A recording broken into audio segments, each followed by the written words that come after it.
tutorial I will be showing you how to make this really basic but beautiful lace crochet stitch.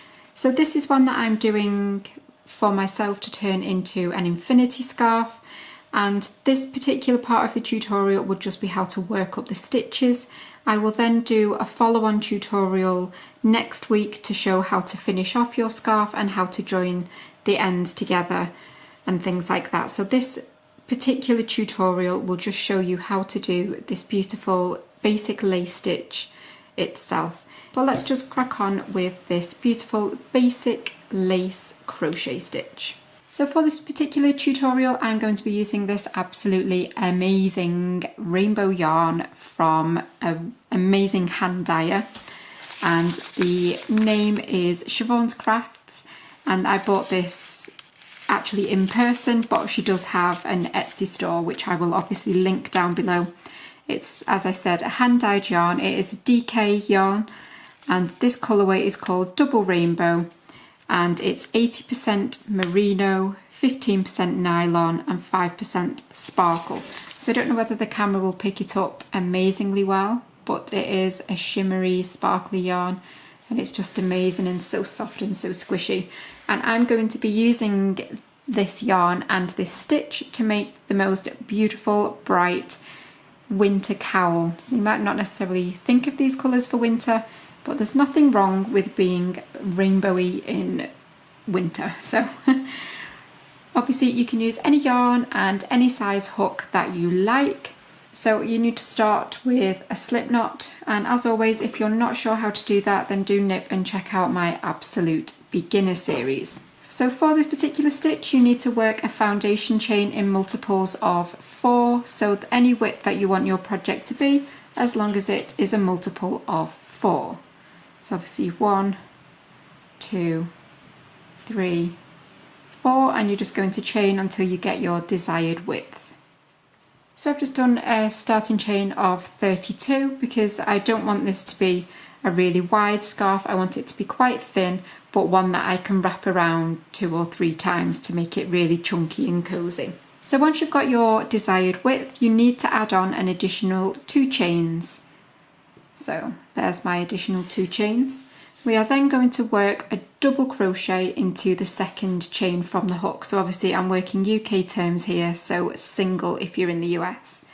So 1, and this is my second chain just here. So I'm going to insert my hook, yarn over and pull up. You'll have 2 loops, yarn over and pull through both. You're then going to do a chain of 5, 2, 3, 4, 5, and then you're going to skip 3 chains along your foundation row.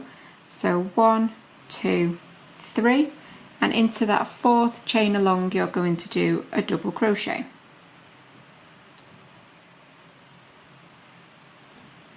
Chain 5,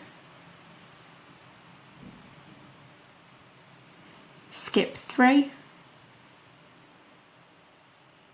double into the 4th, chain 5, skip 3 and double into the 4th. So you're going to repeat that all the way along the width of your project, chaining 5, skipping 3 and then a double crochet.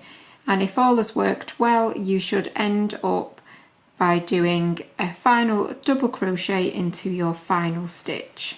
So I will meet you there in just a second. So I'm coming to the end now, and I've got 4 chains left, which is what we want because we're going to skip 3 as normal, and then our final double crochet will go into that very end stitch. And at the end of row 1, this is how you should be looking. So basically just lots of little loops. So to work row 2 you want to chain 5, 3, 4, 5, and turn.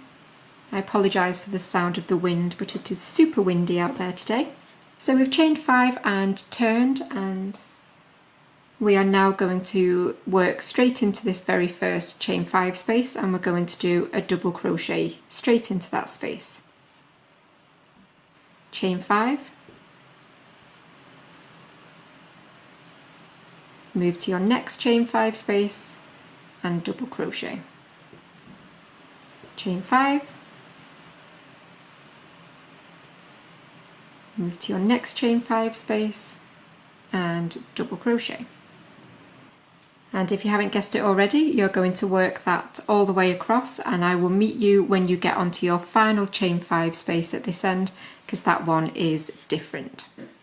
So I'm coming up onto my last chain 5 space just here, as you can see. I've done my chain 5 coming out from the previous one, and I'm going to do my double crochet in that final chain 5. I'm then going to do a chain 2. And then you want to put a treble into that very end stitch just here. So it will be the final double that you did on the previous row. You should have a nice V there that you can work into, and you're going to do a treble. So yarn over, insert into that final stitch from the previous row, which was a double. Obviously yarn over and pull up. You'll have 3 loops on your hook. Yarn over, pull through 2, yarn over and pull through 2. So that now is the end of row 2, and you should have something that looks like this. And it's a 2-row repeat, so row 2 would be the first row of your repeat, and then row 3 now is the second row. So you're going to chain 1 and turn,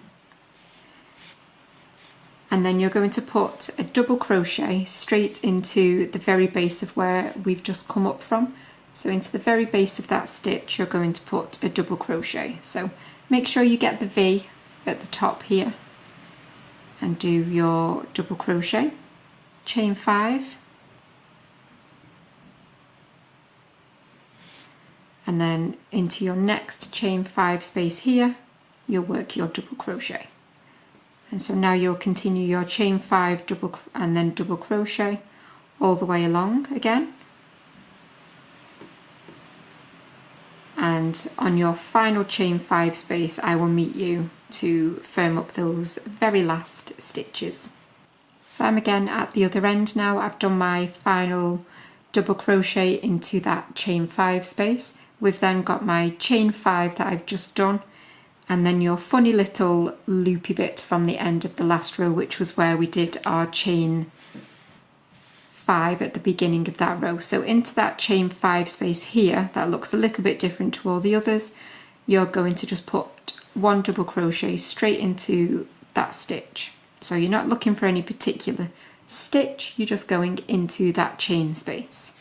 And that is now the end of row 3. So you're going to repeat rows 2 and 3 over and over again, so rewind if you need to, and I will meet you in just a second to show you how it's looking once I've worked up a few more rows.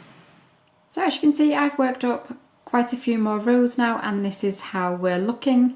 So this is it just obviously as it's worked up, whereas if you wanted to you can block it, which would pull it further apart to almost make diamond shape. This is technically a diamond lace pattern, so but that is how it looks without being blocked or anything. So it is still nice and defined, but you could block it to make it obviously even more defined if you wanted to. I will make another video once I've worked further on with this to show you how to turn it into a circular scarf, to make it into an infinity scarf, and then you can use this video and that video put together to make yourself a beautiful diamond lace scarf just like I'm making for myself here. But I really hope that you've enjoyed the tutorial. It's a nice simple one, and I will see you again very soon for another Blossom Crochet tutorial. But thank you for watching as always, and I'll see you soon. Bye!